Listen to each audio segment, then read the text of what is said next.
back. And today we'll talk about these on the Multimedia Chronicles.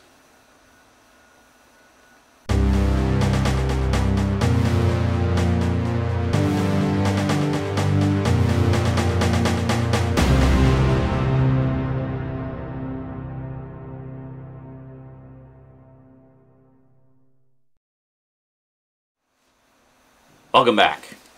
Concluding our look at the first-person shooters of my collection. Alrighty, so let's see. We got here Project Snowblind, which I actually kind of bought this one by mistake. I found it in a bargain bin, and it was I was actually looking for Kill Switch. You know the game Kill Switch? I thought this was Kill Switch. I was getting them mixed up. I don't know why I always got that one mixed up with this one. But that said, this one actually turned out to be a pretty good game, and I had a lot of fun with it. With this one, essentially, you become like this bio-enhanced soldier with sort of almost pseudo-supernatural abilities and stuff like that. But it's a lot of fun. You know, I wouldn't say it's anything to write home about. I honestly don't really remember much about the story or anything. It didn't really sort of stick with me afterwards. Wasn't terribly difficult. I mean, I think I finished it in 2 or 3 sittings, or well, not 2 or 3 sittings, but like 2 or 3 days. Just kind of blew through it, but you know, it's a good solid first-person shooter, and if you find it cheap, your collection won't suffer for it. Alright, not much to say about that because I don't really remember much about it. Now, moving along, there's three here that, well, some of them you might have heard of, some of them maybe not. Let's take a look. Well, first off, we'll go with the big one that everybody's heard of. Killzone. Yes, the original Killzone. I still do not have the sequel for the PS3, and I have not played the PSP version as well. I don't really bother with the PSP ones so much unless they port them over to PS2, in which case, you know, I might pick them up at some point. Like the Grand Theft Auto, Liberty City, and Vice City stories. Definitely want to get those. But anyway, Killzone, considered by many to be one of the all-time greatest PlayStation exclusive first-person shooters. A lot of people were saying this was the Halo killer. Well, I don't know about it being a Halo killer, but it certainly gives Halo a run for its money.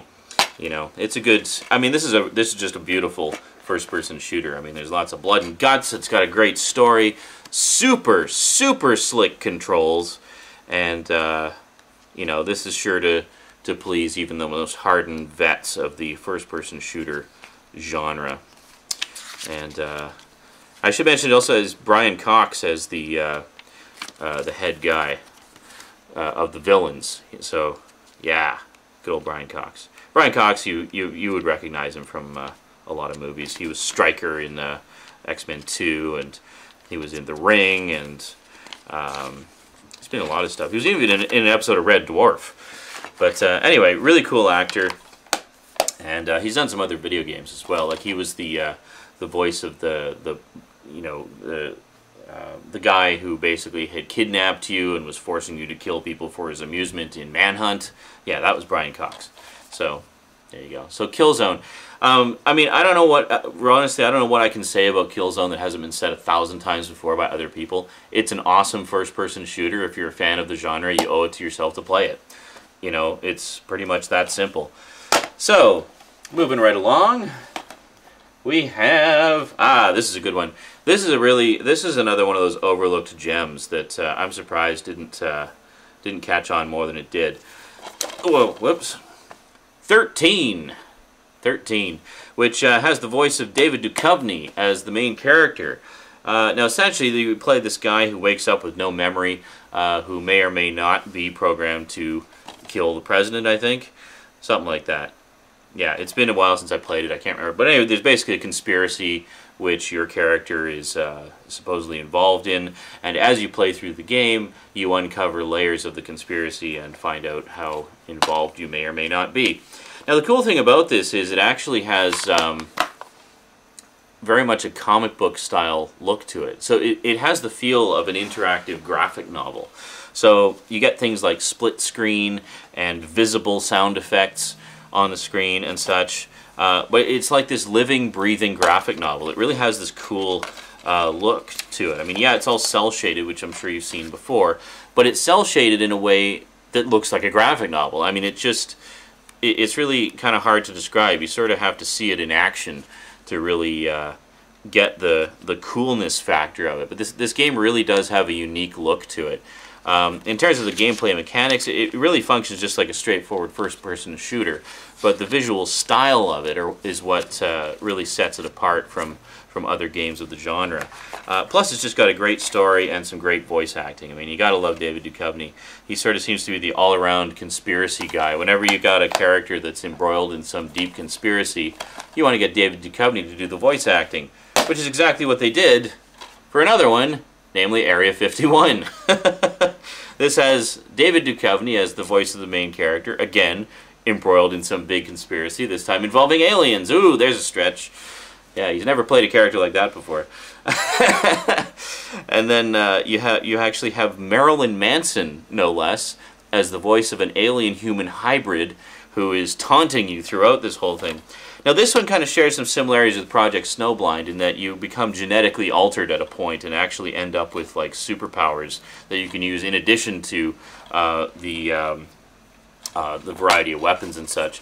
But this is just a great game. I really enjoyed this one a lot, and I actually played through it a couple of times because it's got this really kind of creepy vibe to it as you uncover more layers of the alien conspiracy and the government involvement with it and stuff. And it's got some really cool creatures, and you know, one of the things I liked about it is it starts off almost as a squad-based game. You're part of a team that's sent into Area 51 because all hell's breaking loose. But then gradually over the course of it, your team like gets picked off or disappears one by one until it's just you. Like when you're really deep into the base, it's just you alone, and it almost has like some sci-fi horror aspects to it. Like there's some genuinely creepy moments here that'll get under your skin, especially if you're, you know, alien abduction story enthusiast or whatever. You'll really get a kick out of this. Now, I should mention there was another game which for a long time I thought was a sequel until I picked it up and played it. We got Blacksite Area 51 for the PS3. This had some good aspects to it, but overall was very disappointing. I'm not even going to bother showing you much about it. I'll talk about it later. But the thing about Blacksite Area 51 is I thought this was a sequel to this, because they're both by Midway, and you know it seemed reasonable to assume. But this was like just the glitchiest game I've ever played on the PS3. I mean, it would freeze, it would crash, there was like just crazy screen tearing, and just it was just so glitchy. But anyway, if you actually want to hear my full take on this, go to archive.org, search for Zaranizarak, and listen to my second podcast that I did last year in March of last year at the time of this recording, March of 2009. I did a couple episodes of a podcast, and in the second episode I talked about Blacksite Area 51 at great length and why it was so shitty and disappointing. So yeah, check that out. This one, however, the original PS2 game, this is actually kind of a remake, reimagining as well, because it's the original Area 51 game, which also from Midway, I believe, was actually a shooting style game, or shooting gallery style game in arcades. And this one they turned it into a first-person shooter, and they just did a great job. I mean, this is just a really good, you know, atmospheric first-person shooter, and it really puts you in the world of the game, and it's great, which is why Blacksite was so disappointing, because it doesn't do that. So yeah, so that's it for the remainder of the first-person shooters. This one I'd say, you know, take it or leave it. If you find it cheap, check it out. But these three are must-plays, for sure, without question. Must-plays. If you're a fan of the genre, you will not be disappointed with those three. And of course, Red Faction and Time Splitters. So, you know, for the most part, I've had a lot of luck with the first-person shooter genre. I mean, obviously I pay attention to reviews, but more than anything else, I pay attention to what other gamers have to say about games. And, You know, and I just kind of have almost a sixth sense about games most of the time. Like, I can sort of look at one and it's like, oh yeah, that looks like something that I would enjoy. You know, that's sort of my cup of tea. Except when it's something like this. I really thought I was going to just love the shit out of this. But it was so freaking glitchy. Anyway, yeah. That's it for the first-person shooter section. So we'll talk to you next time when we cover something else. And, yeah. So until then, thanks for watching. I'm going off the bottom of the screen. And sayonara.